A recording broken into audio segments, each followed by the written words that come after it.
Sekarang saya nggak sekolah Ustaz, hanya S1 saja. Ustaz kan doktor, Masya sudah Allah. lulus S3. Mungkin orang penasaran yang belum pernah mengenyam gelar doktor atau PhD di belakang. Apa perasaan yang tergambar ketika orang itu jadi doktor? Perasaan ketika seseorang jadi PhD ini adalah suatu beban yang sangat-sangat berat. Hmm. Seolah-olah dia memikul 7 lapis langit. Masya Allah. Sebab apa? Sebab kalau seandainya orang tak sekolah bodoh, itu biasa. Hmm. Orang tak sekolah, tak faham, itu hal biasa. Tapi kalau dah sekolah tinggi, tapi tak faham-faham juga, benda yang basic pun tak faham, ini akan menjadi alat untuk orang nak benamkan dan jatuhkan dia. Contoh, dalam muhadathah. Kalau orang tak sekolah, tak pandai cakap Arab, itu biasa.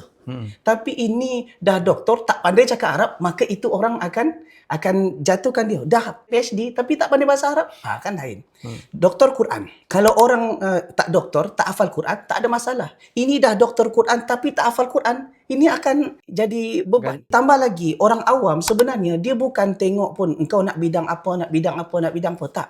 Ketika kita berada di hadapan masyarakat, orang akan tanya kita dari pelbagai. Dari segala sudut A, B, C, D. Dia akan tanya. Apa jawapan yang membuat mereka puas, itu sebenarnya. Mereka tak tanya pun di bidang apa. Oleh sebab itu, menjadi doktor ini sebenarnya perkara yang sangat berat. Bukan hanya, sebenarnya berat batin. Bukan tanda tak bersyukur. Tapi berat membawa beban gelar doktor ini dalam sikap kita, dalam ucapan kita, itu sangat-sangat ditengok oleh orang. Tergelincir sikit, maka orang akan benamkan kita. Masya Allah.